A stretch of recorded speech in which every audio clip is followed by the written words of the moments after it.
Hello, everyone. This is episode 11 of Gaming's Lost Memories. I'm your host, BigReed, and today we are going to be talking about Animal Crossing, one of my favorite game series ever. So I'll kind of do a breakdown as to like what Animal Crossing is, the games that are out, and just kind of share some stories and stuff. So we'll kind of just roll with it here. So it makes me extremely happy to see what has come of the series. So especially with where it started off. So Animal Crossing was originally a Nintendo 64 game that released in Japan, and I think in the same year they also released it on the GameCube, gave it like a souped up version. Basically, like the souped up version is the Animal Crossing that we know in North America. That's the one that came over on the GameCube. And just from having gone back and like I've been discussing a lot of different stuff during this era, I keep going back to the GameCube. But I feel like Nintendo around this time did so many interesting things. Like I feel like with the NES, obviously they introduced all of their franchises. With the 64, they brought most of them to 3D, and then I feel like with the GameCube era ish, so like 64 to the GameCube, they were pretty innovative as well. Like they did a lot of like big changes during this era. But they released a game called Animal Crossing, and I think it was called Animal Forest in Japan. And basically, it's a game about nothing. Like you are this what looks like to be a humanoid type character. I think you're technically a human. But you got like your character wears, horns. Like it's just so odd. You can do anything and everything, and there's like not really a goal. There's a loose goal. So you move into this town. You start off and you're riding a train, which man, just even talking about this is just like so fascinating. But you start off, you're riding on a train. A cat comes up to you, who's like infamous now with the Animal Crossing universe, asks you some questions, and depending on how you answer them, it like creates your like how your face will look in the game. And you get off, and you obviously need a house. So there's a raccoon named Tom Nook who it could potentially be a supervillain. We don't know yet. He definitely has a corner on the housing market in this fictitious Animal Crossing slash Animal Forest world. But he's like, okay, well, you don't have anything. You don't have a house. He's like, I'll sell you one. And then basically you're just like paying off your loan, but really what you're doing is you can interact with the animal villagers. You can, I almost said hunt. You can fish, you can catch bugs, you can like, fill up the fossils in the museum, you can, donate all of that, you can collect furniture, make patterns, make, songs that play, in your town and stuff like that. It's just really, really interesting and intriguing. You decorate your house. Uh, at this point, it came out, and to be honest, I've never even played or experienced anything like it, but we'll give a little bit more context. So that's kind of like, what the game is. And it came out on the 64. Nintendo gave a souped up version, released it on the GameCube as well. We got that souped up version. And it was just really an odd game to make because like I said, there's not really a goal, and it takes place in real time. So if you've ever played a game like Harvest Moon or something like that, or Rune Factory, which is basically like a Harvest Moon spinoff, um, it, the days in the game happen quicker in there. So like in those games, or just like video games in general that normally have like some type of clock based gameplay, it's like 5 minutes, you know what I mean, and a day goes by. But Animal Crossing used a real time clock. So this is one of a real time calendar and a real time clock. So it's very important that like when you start the game that you set the time correctly, because if you start playing at 5 p.m., it's 5 p.m. in the game. So, it's like in the evening, there's different events, there's different bugs available, different fish available, just like it would normally be. There's seasons, there's holidays, you know what I mean? Like they have basically all the major holidays in that and everything. So even like with that aspect, the game is just so interesting. Now, the one downside is if you are, working or going to school or like you're busy during the day, like it's kind of difficult to do like the day stuff. Like you might actually only be able to play at nighttime. So like the Tom Nook's store would be closed and everything like that. You might not have access to like all the different bugs and whatnot, or say you're busy on weekends because like those are your days off, so you're getting like stuff done. And a lot of the events will be on like Sundays or weekends or anything like that. So it's really interesting there. But Nintendo releases this game. Now, keep in mind the GameCube sold like 18 million units, so it wasn't a lot. Animal Crossing sold close to 3 million units, so a little over 2. Now, the thing is it was a really interesting experience that didn't really have a lot of competition. Now, some people would kind of compare it to like The Sims or like other simulation based games, but I still haven't ever played anything quite like Animal Crossing, and especially at this time, like I don't think there was anything really, comparable at the time. Now, the series I'm very surprised that Nintendo kind of gave it a second look because during the time of the GameCube, they did a lot of like awesome things, but their games didn't like a lot of the games didn't sell very well. I think like Wind Waker, sold like 3 million copies. Like it was hard for them to find consistent hits. So they would have like, games that sold steadily. Like I'm sure Mario probably sold decently, but they just didn't have a large install or a player base. So with how unique Animal Crossing was, mixed with like it didn't sell gangbusters. It wasn't like it released and sold like 20 million copies. So I'm surprised they gave it a second look. It's like so interesting. So we'll focus on the GameCube one, then I'll kind of talk about like as it goes on like the different games they released. But the GameCube one, I get a lot of nostalgia, not with like oh the game is good, but just weird things that happen in the experience. Like for example, I remember playing like so this was probably like high school era, like high school ish. I think the game came out in 2002. So a bit of a night owl during this time, right? So I like wake up in the middle of the night and it's like 1 in the morning and it's like the house is quiet. It's incredibly dark out. I wake up and I just like turn the GameCube on. I'm like, I'll run around in Animal Crossing. Cause like there wasn't a ton to do in the game. Like it's not like you would turn it on and be like, okay, I need to play 8 hours every day to like level up, like live this second life essentially. But you could like turn it on, run laps and everything like that, and go talk to the villagers. But I remember I'm just like running around, and most of the animals, if they're outside, they're asleep. But they like the animal villagers like will go in their houses and go to bed because it's 1 in the morning, and you'll see like nighttime bugs. But the music, they with every hour the music changes, and they would have like jingles.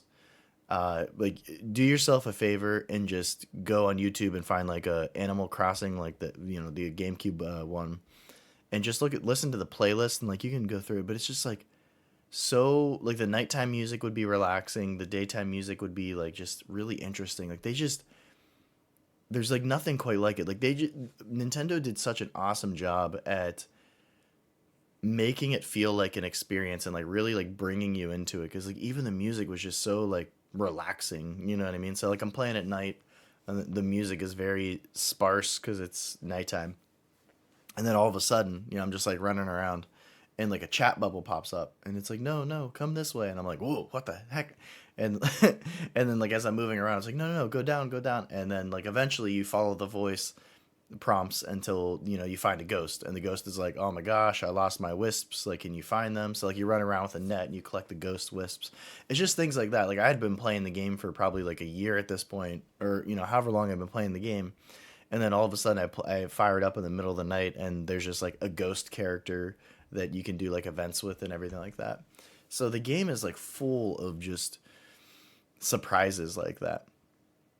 And technically there's multiplayer in it too, which is like even more interesting. Now you guys can, I'm trying to think here, because there's a house, like you have your house and you can update it, and as you pay off your debt, Tom Nook's like, well, you need a second floor, right? Like you got to keep everyone in debt.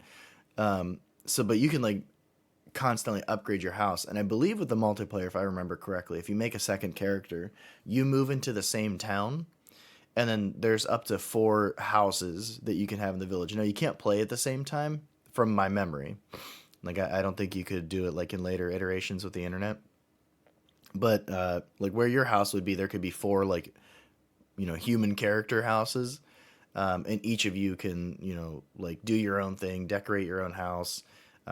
Your villagers will talk about it too, like they'll reference like, oh, Big Reed and Big Reed 2, like Big Reed 2 is a big jerk. The villagers are hilarious when they talk. So if you have a copy, and you have like siblings or friends or whatever on that same save, I believe you can have four different players. You just can't play at the same time. Um, and then there was an actual multiplayer portion. So if I remember this correctly, this was actually pretty fascinating. So once again, I don't think you could play together at the same time, but Animal Crossing shipped on the GameCube with a memory card because the entire save took basically the standard Nintendo memory card. I think it was like 60 blocks if I remember correctly. They ended up releasing like a black expanded memory card that was like 200 and some blocks, and then they released like a souped up one like later in the GameCube life cycle. But I remember like you pop open your GameCube and there's like little memory card stickers with it. So you essentially needed a full blown memory card just to save literally all of the stuff on it. But if you have your memory card in, you could put like your friend's memory card in the second slot, and there's a train station, and you could go to the train station, and they'd be like, hey, this town, whatever your friend named the town, is available to travel to. Would you like to?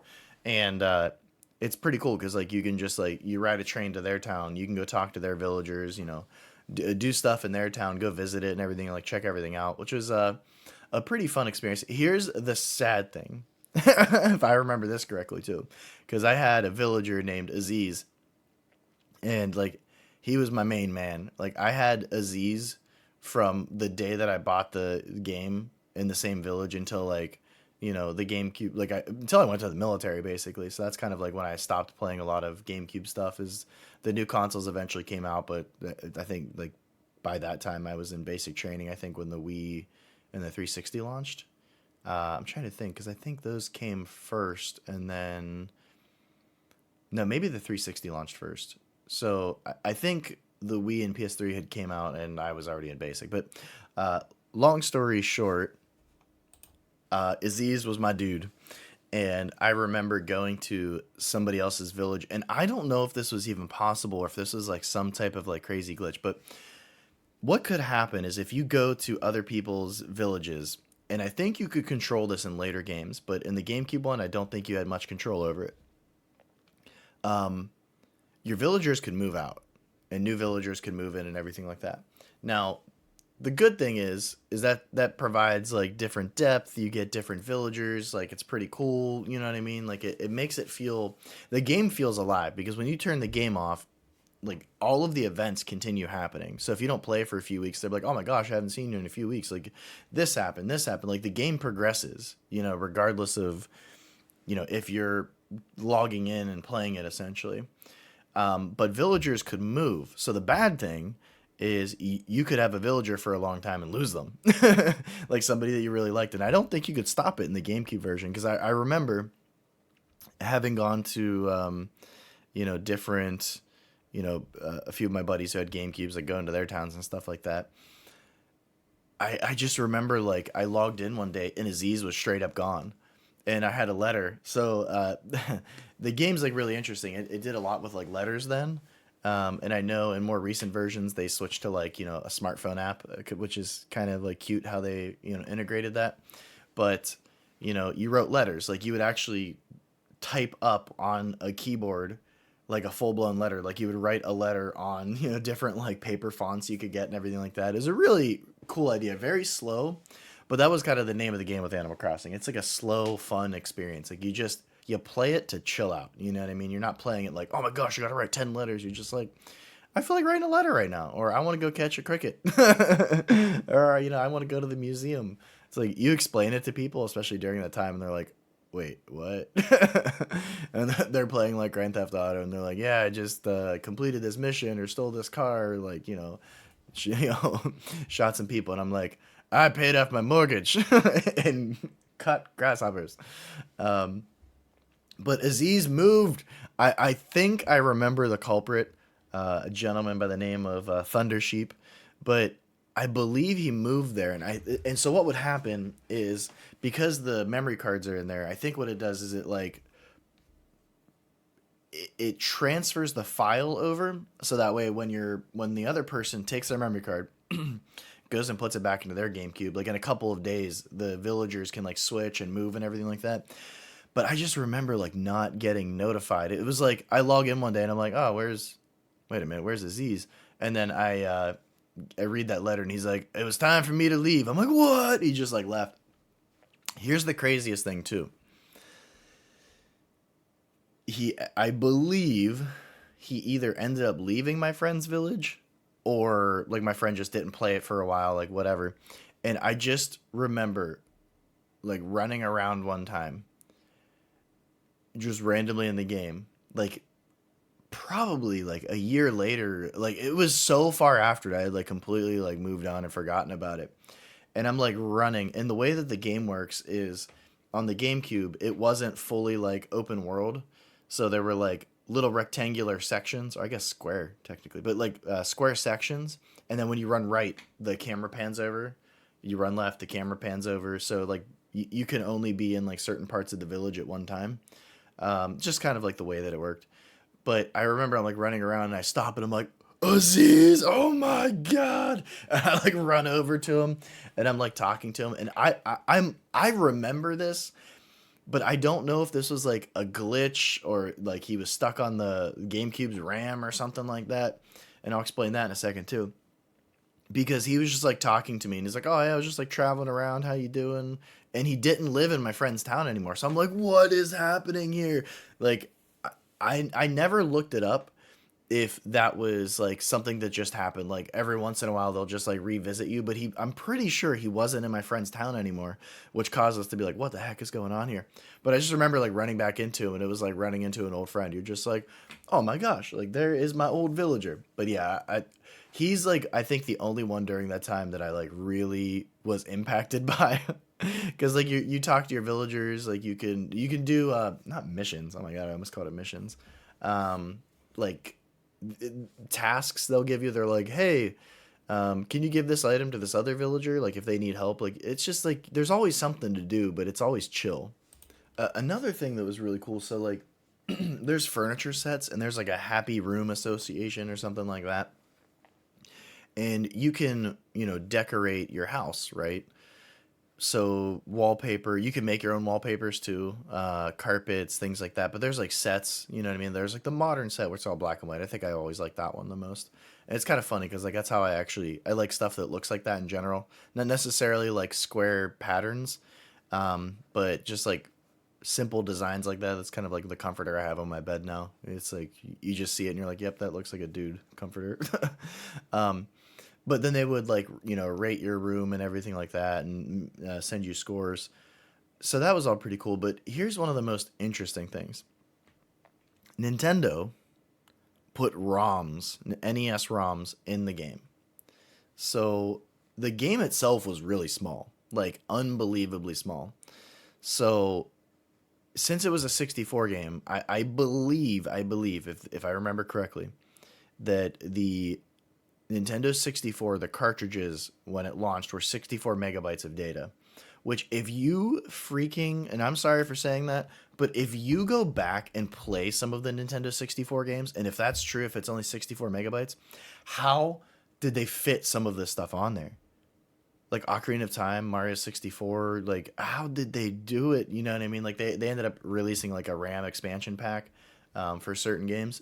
But even so, it's absolutely ridiculous. So on the GameCube, since it was a 64 game, the entire game can fit on the RAM of the Nintendo GameCube. So one cool thing you can kind of do, which I don't recommend, is you can actually be playing the game, pop it open, and take the disc out. And since it's loaded on the RAM, it will still actually function. I think the only thing you can't do is like save your game. So anything that would require like a saving prompt, I don't think you can do that. But it's just so interesting because they fit all of there's like 15 NES ROMs on there, and I think at one point I'm gonna go through a list here. Maybe I won't. Let's see here. Give me 1 second, because the fact that there's okay. Balloon Fight Baseball Clue Land, Donkey Kong Jr., Donkey Kong Jr. Math, Donkey Kong 3 Excite Bike Golf, something that I can't read, Pinball Punch Out Soccer Tennis Wario Woods. Okay, that is absolutely insane, and it looks like there was other games released. Um, like Mario Brothers was released on the e-readers, and then The Legend of Zelda exists in the game's code. That's really funny because I remember people being like, you can play Animal Crossing on it, but it was in the code of the game. It never actually got released. So you do something and, you'll find an item, you'll make a purchase, and they give you a little NES console and like you drop it in your house and it turns into an NES. And when you look at it, like you can play one of those games. Yes, in 2002, Nintendo was including Nintendo games inside of Nintendo games. And I think they realize now that they can charge people for that, either a subscription service or, a la carte, and people will pay it. So they stopped doing that. But that is like one of the craziest features. Like it's like something so overlooked because like literally, I think you could transfer them to the Game Boy Advance too. So you could hook up your Game Boy Advance to Animal Crossing, and I'm pretty sure you could transfer the NES games to it as well. The only thing is it would be temporary, and there's no sleep mode on the Game Boy Advance. So there was the Game Boy Advance, and then there was the Game Boy Advance SP. When you close the Game Boy Advance SP, it didn't go into sleep mode like the later DSs would. So you could connect your Game Boy, which Nintendo, I got to give them a lot of credit. Like even during this time, if you go back and look at all of the weird stuff they do on any of their home consoles, like for the NES, Rob the Robot, like they really try weird and different things, like constantly. Like they just do the weirdest stuff to try to innovate, and they never stop. So I couldn't imagine. I feel like so many companies, there's especially in the tech industry, that just kind of like release something and get lazy, or they release something and they're like, this is what we have, like this is what we do, this is our jam, and then eventually it's like, okay, well that's gone because like people moved on and now we're dead. But I got to give Nintendo a lot of credit. They do a lot of just weird stuff that they'll try, and one of the things was connecting your Game Boy Advance for like different gameplay features and stuff like that in games. So I'm pretty sure you could transfer the NES games, but the second thing you could do is you could go to a tropical island. So you could connect your Game Boy Advance and go to the island. Now, if I remember correctly, you can go to the island just on the GameCube, but you can transfer that island. And when you go to the island, you can get coconuts, which you can plant next to the coastal or the ocean line, the beach or whatever in the game. But you could also put the little island with the little character. There's one character living there, like one animal villager, and they're like, "Oh my gosh, I'm so happy you came." And you're like, "Yeah, I got a ride with this guy named Flippy or Skippy or something like that." I actually can't remember what the frog's name is who rows you there and sings you a song. It's all like atmospheric, and like you look back on it fondly, but you're like, "Okay, we're gonna listen to a 4-minute song to like row to this island," and then you get there, and there's like nothing there but some coconuts and like a squirrel. And the squirrel's like, "Oh my God, you came. I can't, there's no fresh water. Please help me." And you're like, "All right, well, here's a chair. I gotta go back." But you could, this is like so fun. I remember doing this. You could put that island on the Game Boy Advance. Now, here's the thing. You could take it with you and like do stuff with it. But I don't know. I don't know how it like got the data back, because like me and my buddies, we would like bring our Game Boy Advance to school and like have the island on it, and like there wasn't much you could do with it. It was stinking cool. And they would be like in the Game Boy Advance, so they would be like Super Nintendo graphics basically. And I think if you took it back and reconnected it, like you could do activities or something like with the villager there. It's a cool idea, but the fact is like Nintendo tries this weird stuff. They put NES ROMs into this game. Like it's just, the game itself is super weird. You know what I mean? Like they just really try this. And it was one of the most intriguing games to describe to people that were not Nintendo fans during the time, because Nintendo was in a really weird spot. Like to give some context on why like Animal Crossing is even more weird for the GameCube, is Nintendo is looking for a partner during the Super Nintendo era to make a CD-based Super Nintendo. Okay? they go to Sony and they work with Sony and they create the Nintendo PlayStation or the Super Nintendo PlayStation, like whatever you would want to call it. And there's like two of them out in the wild. So like if you Google this, they look crazy. But basically, they were working with Sony, and Sony's like, "Here is your Nintendo PlayStation." First of all, isn't that freaking crazy? That's like a podcast for another time. Then they disagree with who gets the software rights, and like Nintendo's like, no, we just want you to make the hardware for us. Like you're not getting any software revenue, you crazy people. And Sony's like, whatever, we'll call it the Sony PlayStation and release it. And it'll be totally cool. And it was totally cool. But the Nintendo 64 comes out, and they use these 64 megabyte carts. Square Enix and like all these like companies that are releasing, like they want to use CD-ROMs basically, like PC is using, because you can put more data on it. It's not a lot. Like you go back and look at a CD-ROM and you're like, wow, you could fit 11 songs. What a nerd. Like the data is so huge. Like file sizes are so huge now, but Nintendo went from like being the cream of the crop to losing out to Sony. Then they released the GameCube. In the PlayStation 2, it destroys the Dreamcast. Sega's like, oh my god, we're dead. Microsoft's like, hey, do you like Halo? Here's an Xbox. It's huge. It's awesome. Go America. And Nintendo's like, our GameCube has a purse handle and is purple. And I'm like, yeah. And they're like, here's Animal Crossing. Everything's weird. Here's a microphone. Like, connect your Game Boy Advance to it. Here's all these strange things. You can never, ever, ever replicate why this era was so weird. You can never replicate the NES era because Nintendo just freaking rolled the dice and they're like, we're gonna we're gonna bring the video game industry back from the ashes of the last burning crash. And they freaking did it. And they created, like, the NES basically created all of these gigantic, modern day gaming franchises that were just huge for like 20 plus years to come. I don't think you can replicate that. And I don't think you can replicate this era because from a business perspective, it was just so weird. Like, for example, the internet, like, didn't really exist. It did because I've referenced this before. Like, I would go on the GameFAQs. I didn't have an email address, so I didn't have an account for a long time. But I would go on, like, the GameFAQs message boards and, everything was, like, way overly moderated. It was hilarious. Like, you would say anything, like, disagree with somebody, and they're like, well, you lost your account. It wasn't that bad, but they definitely loosened it up because I think that's just kind of like the direction the internet went. You know what I mean? Like you can kind of troll each other a little bit, and it is what it is, as long as you're not saying anything mean. But you just can't replicate like how weird the era was because one, Nintendo's already pretty strange in terms of a company. Like they always want to innovate and try new things, even if they're kind of like they might not work out. Like the GameCube, for example, having that microphone where you could play certain games and like talk into it to give commands. Like it's just strange, but they try it. You know what I mean? And the fact that like describing my whole rant with this is describing Animal Crossing as opposed to other games to people that did not care about the GameCube was hilarious. Because I remember, I don't want to say it was Grand Theft Auto 3, but I do remember the launch. I don't remember the launch of Grand Theft Auto 3. I just remember it always being around. But I remember the launch of Grand Theft Auto Vice City.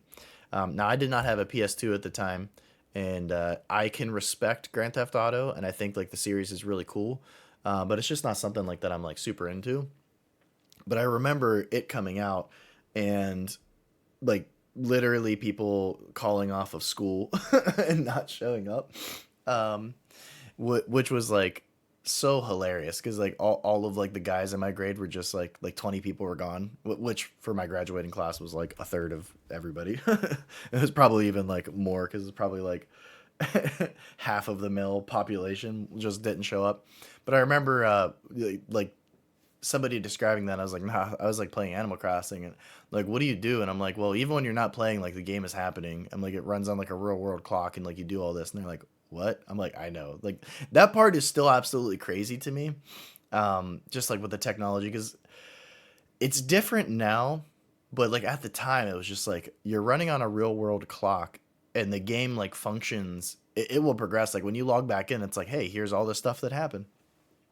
So just like super interesting, but like describing that game to people they were just like, I don't understand. Is there shooting? Are there missions? Like, even I called the tasks the villagers give you a mission. I'm just like, whoops. Like, see, you just like, you're like, okay, I need a mission. But it was super, super intriguing. And there was really something there. And Nintendo was willing to like give something so strange a shot. But here's where everything kind of changed. And I want to share some stories with this too. So, uh, Animal Crossing came out in 2001. 2005, the DS version came out, Wild World. Now, when Nintendo announced the Nintendo DS, it was Reggie Fils-Aimé, I think is how you say his name. And one of the features he announced, which was like freaking huge at the time, it's like so crazy to talk about. Like Wi-Fi wasn't really a thing then. You know what I mean? Like it might have existed, but not really well. Like you my speeds. I just got an email from my internet provider, and they're like, "Hey, we just bumped up your speeds for free up to 800 megabytes a second, or megabits, however you say it." So like, I almost have like gig speeds now, and like, the speeds were like so terrible at the time that you basically, if you were doing anything of any importance, you had to run a wire, and you don't have to do that anymore. You know what I mean? Like, it's good for like really competitive gaming. It's not a bad idea, but for like your average gaming, like you can just run off of Wi-Fi now, and it's just like Wi-Fi just wasn't a thing. If you go to a place now or like a business, or you go somewhere and they don't have Wi-Fi, you're like, what is happening here? But Wild World came out and introduced online elements. So when they announced the Nintendo DS, they're like, this has Wi-Fi, and everybody's like, whoa! Like everybody like starts clapping at the E3 press conference. Isn't that weird to clap for like Wi-Fi? Our thing has Wi-Fi. Woo! um, but so it came out in 2005, and I don't know if I had it in 2005. I feel like I did, but my memory of this time is I want to say the DS. Let me see here. Did I have the DS Lite information? Because the DS Lite came out in March of 2006. Okay. Or no, excuse me. June of 2006. Oh, man. There's no way. June? July? 2000? It cannot have happened in 2006. Wow. That changes like my thought on this. That is super interesting. So, okay, let me explain this. I definitely had Animal Crossing before that. So I'd already been playing Animal Crossing. But there's no way. June? July? Wow. Okay. That is one of the, like, I did not realize that it was in the middle of summer. So that makes this even more interesting. Wow. So I had already signed up for the military before I even graduated high school. I kind of knew, that was basically my next path, right? So I already had all the paperwork signed, and apparently there was only about a month of this happening. But complicated relationship with my mother. A lot of people have complicated relationships with family members. But I remember, I'm getting ready to leave. She's like, well, you graduated. So I've been saving, like money from birthdays and stuff for you. She just like set it aside for me. So she gave me, it was either $1,000 or $2,000. And she's like, because I needed a bank account. Because like I didn't have a bank account. And my mom was kind of like, like put your cash under the mattress type of person. So she's like, this is all of your money from like your birthdays growing up, etc. Like Christmas. Like I would just like tuck it aside, which was really sweet of her. So she gives it to me. I go to the bank and I'm like, I need an account. Here's money. They put the money in there. And for whatever reason, I don't remember debit cards being like super popular. Like you could get like an ATM card, I think they were called at the time, so you could pull cash out. But I don't know if they like needed to order it or something like that, but it was just like they were like, here's checks. It wasn't a big deal. Like I don't remember, because my mom didn't use debit or credit cards. She was just like, no, you do cash. You know what I mean? Put the cash under your mattress and then you just use cash for everything.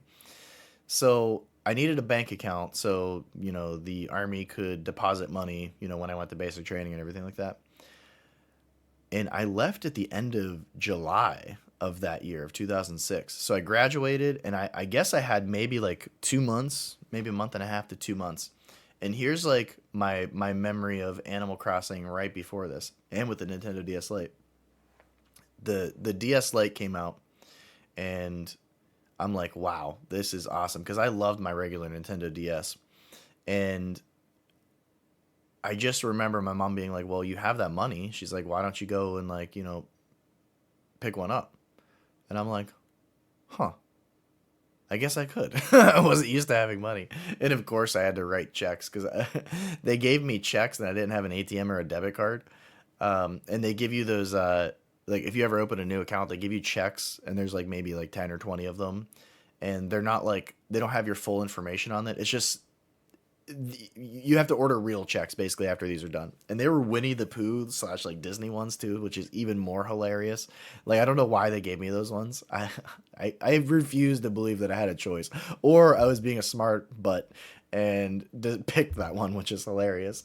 Um, because I remember going to Walmart and we were like romping around, so it was like midnight, and I bought like a bunch of random like food and crap. And the lady ringing me out. It was like a younger girl, probably in her like 20s, and I like wrote a check for it, and it was like awkward because I never really like wrote checks before. And as I'm like ripping, it's like ripping out of the book all weird. So I'm just like, oh, this is like so. It's already embarrassing. I remember her looking at me. She's like, "Are these even your checks?" And like I got so mad at her. I was like so angry. I was like, "Yeah, they're mine. Like my name's on them. What are you talking about?" And it's like Disney. Like I'm writing this check. It was taking forever. It was like so awkward. She just wasn't having it because like we were being stupid kids. I just remember that being funny. But I go. I awkwardly buy the Nintendo DS Lite with a check. And I remember very fondly, I would play Animal Crossing Wild World for 1 hour basically every day. Like I would fire the game up, pick all my fruit, sell my fruit. But I remember I'd play for about an hour every single day from the time that I graduated till the time that I shipped out in the military. And I remember that time being very interesting. Like for me, from a personal perspective, it was a weird, like, melancholy feeling because graduation happened and then I essentially had 2 months. You know what I mean? And I remember I graduated. I had like big, long, spiky hair, and I graduated and I buzzed my hair just to kind of like get ready for that. So I shaved my head and like I was just waiting, for the date to ship out. But I have fond memories because I was like, hanging out with my friends, just trying to enjoy, the last 2 months and, enjoy the people around me. And I remember, I'd wake up or I would have my DS Lite next to the bed, fired up, which the batteries are incredible in those things. I don't understand how they work so well. And I would just play an hour every day, or you could do online stuff. So I would go to different people's villages and like get stuff. Like you would go there and be like, "Here's 1,000,000 bells," and they would be like, "Cool, here's this furniture set." Like you would go on the online message boards and chat, and hopefully nobody gets duped or screwed over. But I just remember that time being so interesting because like the last couple of days I stopped because it was like I was nervous and stuff. Um, but I just remember that time of firing up Animal Crossing, playing it for an hour, like every day for that 2 month period. It was just a very interesting time. And it's hard to explain. It's just like, it was a feeling of like, there's not enough time, you're running late, you need to be somewhere, so you can't fully relax, and a little bit of like fear. You know what I mean? And I just remember like playing Animal Crossing during that time and it being peaceful. So I've always looked at that series in an interesting way because of that experience as well. Like the original Animal Crossing experience was interesting, but that 2 month period where I had that DS Lite and played Animal Crossing during that time, that was like my last game that I played regularly for like, you know, probably maybe like a year or so. I think I went like basically a year without playing really any video games, just because I was like in so much training and stuff like that. But it was just a really like solemn, quiet time where you knew on this day, like everything was going to be different and was going to change and you're going away. So Animal Crossing Wild World for me was an experience that kind of reminded me of home in the sense of not my actual like home, like where I was from, but it was just home in the terms of a different time in my life where I was leaving and going to change. And I knew, the change was coming. Like, I don't know. It was just very interesting. So that's when I made the podcast, you talk about gaming's lost memories. It's experiences like that I look back on and I'm like, I don't really tell people about that. So it's kind of just a way to document memories and experiences that you kind of had with that. So we'll kind of switch back here and we'll talk about Animal Crossing Wild World a little bit. So this was the game. So where on the GameCube you had your panels, so your little square panels, and anytime you go to the right, the screen would move over. This one, full 3D world. So you would be like running around, and it's like you're running around on that Dragon Ball Z, like King Kai's planet. It's like really small. So that was like really interesting. Like you could run around real time. The graphics, the Nintendo DS graphics were kind of interesting because the screen resolution was not so hot. You know what I mean? However, the game was definitely like a better experience in terms of like the gameplay and everything like that. Like you had your online features, you had a lot of good stuff. I don't remember the Nintendo ROMs though. Nintendo, give me back my ROMs. Um, but it brought a lot of like features to it where they streamlined a lot of things. And here's the biggest thing. It sold a lot. So the install base and the popularity of the Nintendo DS and the DS Lite in particular, like the Nintendo DS Lite sold.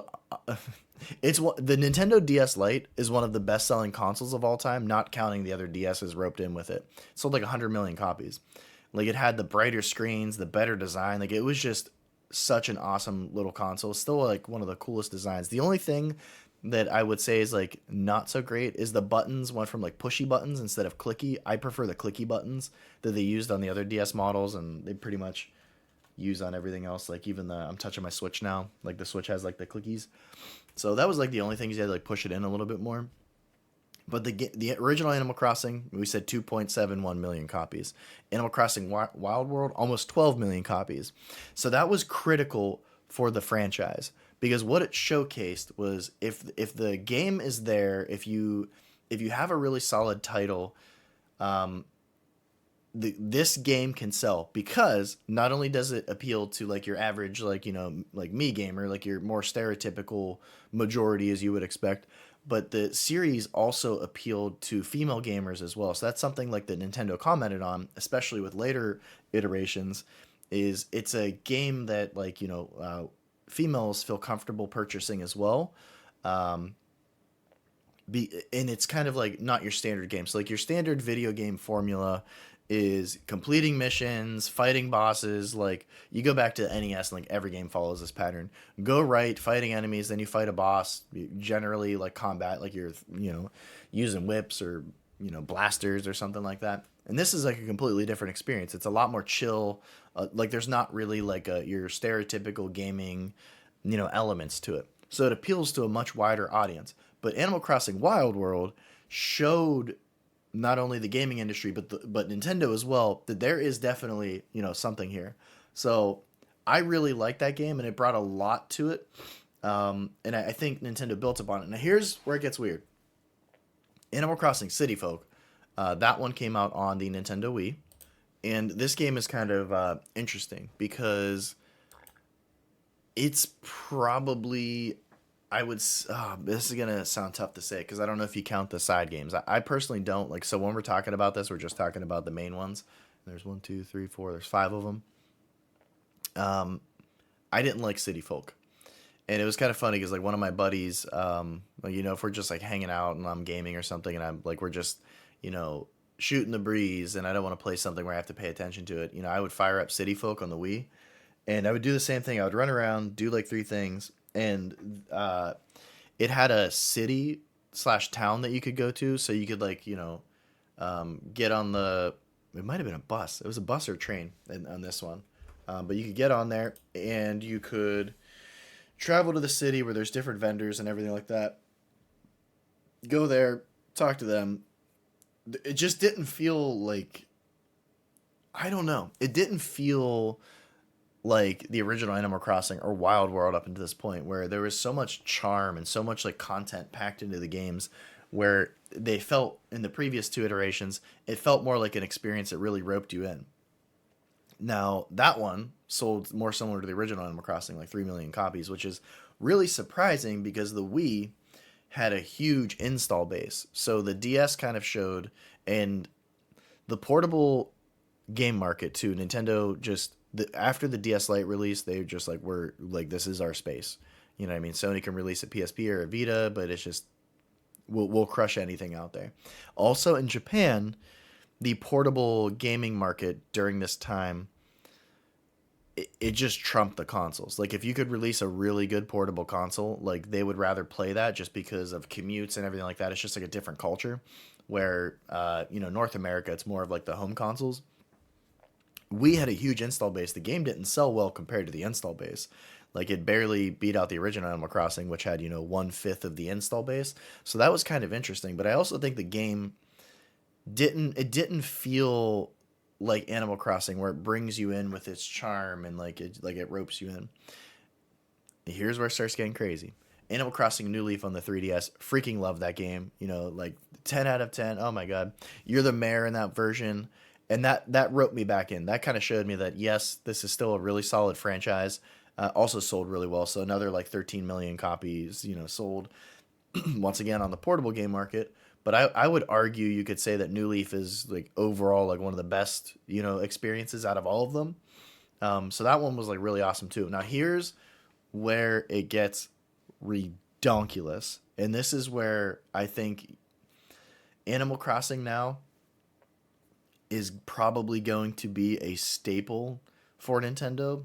And it was kind of like up and down. So Mario, Zelda, Mario Kart, for example, sells a billion copies. It's just, it is what it is. Nintendo knows if they release a Mario Kart game, it's going to sell. I think on just the Switch, the remake or the enhanced version of Mario Kart 8 sold like another 25 million copies. It's just ridiculous, right? Here's the crazy thing. Animal Crossing New Horizons came out peak COVID time. So I think March of 2020 is basically like when everything started shutting down and getting weird. And it came out in March. So they pushed it back, released it, and everybody basically, was being told to stay home and quarantine and all this stuff. And I don't know if it's just the perfect storm or if it's going to repeat something similar if Nintendo, say the Switch 2 comes out and they release like New Horizons 2 or, whatever you want to call it, if it sells the same 37 million copies, almost 38 million. It's probably going to keep selling too. So many people play this game, and it's just like, well, I didn't play New Horizons that much. Like I have it, I can enjoy it for what it is. I think it does a lot of cool things. They change like the crafting mechanics. Like it's a really cool game. You can pick and choose your villagers. Like there's so many. You could fully make your town. Like they basically just gave so much, like creation control to you. So I can respect it for what it is. It's absolutely, awesome. It's just during that time I was, working full time and everything like that. Like I basically had to work through all of COVID, which is fine. That's not an issue. But I didn't really get to experience that game too much. But to see it going from a series that sold, 2 million copies on the GameCube, being what you would call a success, it was rated well and everything like that, to just, it's just, everybody knows it now. You know what I mean? Like if you have a Nintendo Switch, like 1 out of every 3 players has a copy of like Animal Crossing. And it makes me really happy to see, people from all backgrounds, age groups, everything enjoying the experience of Animal Crossing. And it makes me really happy that like they're playing New Horizons and having the experiences that I would from playing the original. Like that really does make me happy. And I think that title now kind of cements itself in the series as a staple for Nintendo. And I kind of mentioned this earlier, but Nintendo is not afraid to stop making video games that don't sell. Like, I was very happy to see Metroid come back, to be honest with you, especially with everything weird that was happening. But I think it like did well enough that you'll continue seeing Metroid. But now, Animal Crossing's up there with Mario and Zelda in terms of sales and Pokemon and everything like that. So it's really nice to see a new generation of gamers kind of going into this incredibly unique experience, and also seeing, the differences over the years and how much creativity Nintendo put into New Horizons as well. So while it wasn't a game that I played a whole lot, it makes me happy to see, a franchise that is very near and dear to my heart continue to evolve, continue to grow. And I think it's going to continue to be in the video game industry for a long time. I think when Nintendo releases a new console, whenever that may be, I think it would be silly of them not to have like an Animal Crossing either at launch or, at another opportune time, like the previous ones. But the player base is there, and I think they kind of showcase that if you can make hardware that everybody likes, and it's part portable, it's part home console, so you kind of get the best of both worlds. The market is definitely there. So what's funny too is New Horizons outsold all of them combined. It's like, oh, okay. So it makes me really happy to kind of see a franchise that, like I said, I hold near and dear to my heart be successful. So I absolutely love Animal Crossing. It's one of those series where sometimes when I talk about like retro games and stuff like that or older titles, it's kind of funny, but Animal Crossing is over 20 years old. It doesn't seem like it's that old, but anyway, it's nice, seeing new people come into the series and get to experience, things the way that I experience them. And it's one of those games too where like you can go play a new Animal Crossing game. You don't have to be like, okay, well, I gotta lug out a GameCube or a Nintendo 64 to try to play this experience. Like, this is one you can kind of just, download on your Switch or something like that and play. But it's definitely a worthwhile title, and definitely really interesting to kind of jump in, run around, go fishing, just to chill out a little bit. But that'll wrap up this episode of Gaming's Lost Memories. And today we talked about Animal Crossing, and I am BigReed, your host, and thank you so much for talking with me.